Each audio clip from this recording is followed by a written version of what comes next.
What is up, duelists, and welcome to another offline recording for the Plus channel because we're moving this week, so I'm not live, but there is something we have to talk about because there's been a Master Duel ban list update that is in effect on June 4th, and that is an important one because it is likely to be the last one before the June Master Duel Worlds qualifiers, and that's a big deal. And there's a couple of interesting choices on here. It is only unhits, but as you can see, there's already a pretty big one on here. So, and they all go into like a similar like direction, I suppose, or rather two of them are in the same deck. And that is Zodiac Ratpier going from 1 to 3 and Zodiac Broad Bull coming back from ban. So this is something that I guess Zodiac Broad Bull is so old at this point that some of you guys probably started playing after this card saw any competitive play because it was banned relatively quickly after its initial release. So this card is a generic rank 4 XYZ that requires 2 level 4 monsters, but can of course also be XYZ summoned the Zodiac method, basically by using any one Zodiac monster. You can just put it on top. And it says once per turn, detach a material from this card to add any Beast Warrior monster that can be normal summoned or set from your deck to your hand. And Zodiac Ratpier at the same time is in 2017 when it came out, it was a crazy one card starter because it gives the if it's attached to a Beast Warrior XYZ monster, you can detach a material from that monster to summon another Ratpier from the deck. So essentially, if the more copies of Ratpier you have, the stronger the card becomes. It's kind of like Destiny Hero Militias. And so with Ratpier being at 3, summoning one Ratpier, putting a Zodiac on top of that, and then putting another Zodiac on top of that lets you summon basically.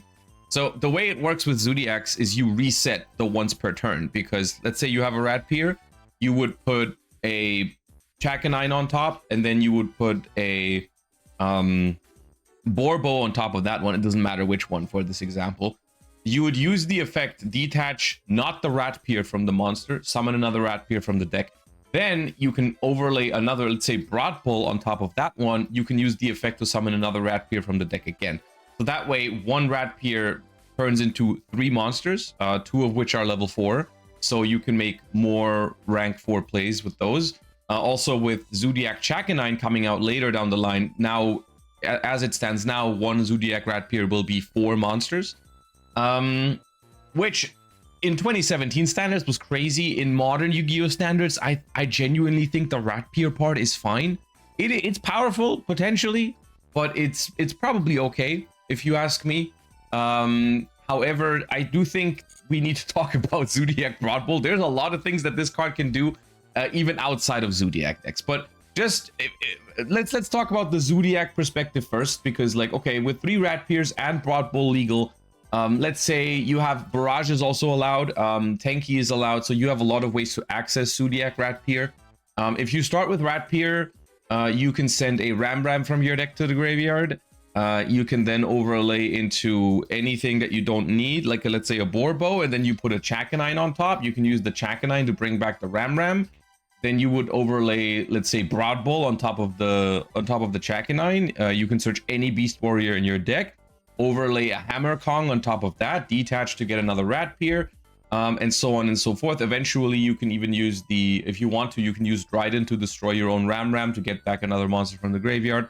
There's potentially lines to go Daigusto Emerald, put the Ratpiers back into the deck again, and rinse and repeat. So this probably leads to more than 4 bodies. Realistically speaking, though, in a like modern Yu-Gi-Oh sense, this is probably okay. So I'm not too worried about the Zodiac deck itself. However, you do have to consider the fact that Zodiac Broad Bull is a generic rank 4 with 2 level 4 monsters, so you don't necessarily have to summon it the Zodiac way. You can just summon it the regular way. And I mean, decks like Lunalight have already been playing Brother of the Fire Fist, like the Tiger King, just to get access to Tenki to search a Beast Warrior with 2 level 4s. This is access to any Beast Warrior without Tenki, as well as you can overlay a Chakanine on top of the Broad Bull to then detach the Broad Bull and bring it back, as long as you have another Zodiac in your grave, which I guess you would have to play multiple, like, it depends how much extra space you want to use, but you can use more Zodiacs to get more value out of these cards, right? You can use Chaka 9 to bring back a body from the grave to turn it into 2 bodies again for link summoning. You can make Trident if you want to spend 2 spaces, right? You can make Broad Bowl, search a Beast Warrior, overlay for Trident. That's the disruption. So there's a lot of interesting things you can do with Broad Bowl. I think the most immediate impact is probably in Lunalights or any deck that's playing tanky at the moment, I guess. Tri-Brigade Zodiac has been a thing for a moment, because the Zodiacs are also very efficient at loading up the graveyard with Beast Warriors. So, I don't know. I was a little confused that they brought back Broad Bowl. Let's say it like that, just because I think in recent formats we've had this happen a lot, where these like generic extra deck searchers have become problematic. You know, we've seen Gallant Granite searching all sorts of things. We've seen King of the Feral Imps actually getting banned in the TCG for doing exactly that with reptiles. And now Broad Bowl is coming back. So like, I think this is something where the pure Zodiac is going to be completely fine. And actually for pure Zodiacs, I'm happy that they get access to Broad Bowl again. But I mean, it remains to be seen. This card can definitely be used for some bridging and everything, right? Like, this card is essentially the exact same thing as Feral Imps, Gallant Granite, Infernal Flame Banshee, and so on and so forth, but with the added bonus of being able to overlay like a Trident on top of it. So it's a powerful tool that that is definitely packed with potential. And now people are gonna go into the lab again and try to find like all sorts of Beast Warrior floodgates or whatever that you can tutor with this, or bridges that you can do with this.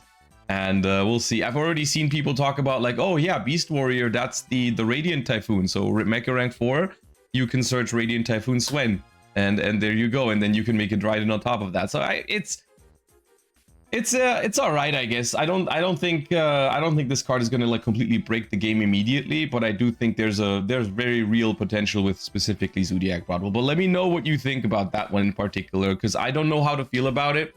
As someone who, I don't actually hate Zodiacs, even though it was like a really strong deck back then. I was never like a Zodiac hater. I think Zodiac's a pretty cool archetype. Little worried about the bridging possibilities, and let me know if you've already found some crazy bridges with Zodiac Broad Bowl, because I'm sure there are some. And then everyone's favorite Cyber's monster, Parallel Exceed, is coming back. I mean, I can't really argue with this one. I genuinely, I don't think Parallel Exceed was ever the problem. It was a very Master Duel-esque hit to put Parallel Exceed to 2. I think this happened during a time where Math Mech was really popular in Master Duel. And the card has rarely seen play since, even though technically it's still completely usable as a 2-of.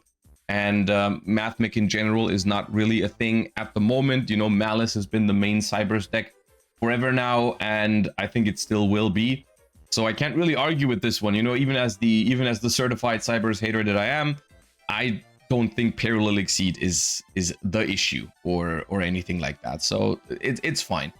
All things considered, it is a relatively small ban list, and it is a ban list that is not putting anything onto the ban list. So no deck will be weakened leading into the Worlds qualifiers, which you can let me know your thoughts on down below if you agree with that or not. I mean, of course, there's going to be a lot of people who maybe wanted cool tune hits or something like that leading into the Worlds qualifier. Personally, I think if I remember correctly, the ban lists before the big tournaments in Master Duel often were like this. They often didn't really hit a lot of stuff. They usually tend to do that after the big tournament is done. I think they just want to make sure that everyone gets to play whatever they wanted to play for the Worlds qualifier, and I can get behind that logic. I understand what they're trying to do here, and I've been getting used to it. So I didn't expect any major changes on this. And I guess we also still are expecting one more pack before the Worlds qualifier, so that could still also obviously shake up the metagame quite a bit, and maybe even change what kind of decks are going to be viable for the upcoming Worlds qualifier. So yeah, let me know your thoughts. I think Zodiac, TLDR, Zodiac is going to be fine, but Broad Bowl is definitely an interesting experiment. We'll see how that one turns out. And I think the chances are not zero that eventually we'll have to go back on this. But I guess it also depends on where you stand on what the problem is in a certain, like, let's say Gallant Granite searching a Fossil Dyna, or King of the Feral Limb searching Habakiri, right? Is the searcher the problem, or is the card that's being searched the problem? It's always an interesting question. But yeah, anyways, let me know your thoughts in the comments down below, and thank you for watching.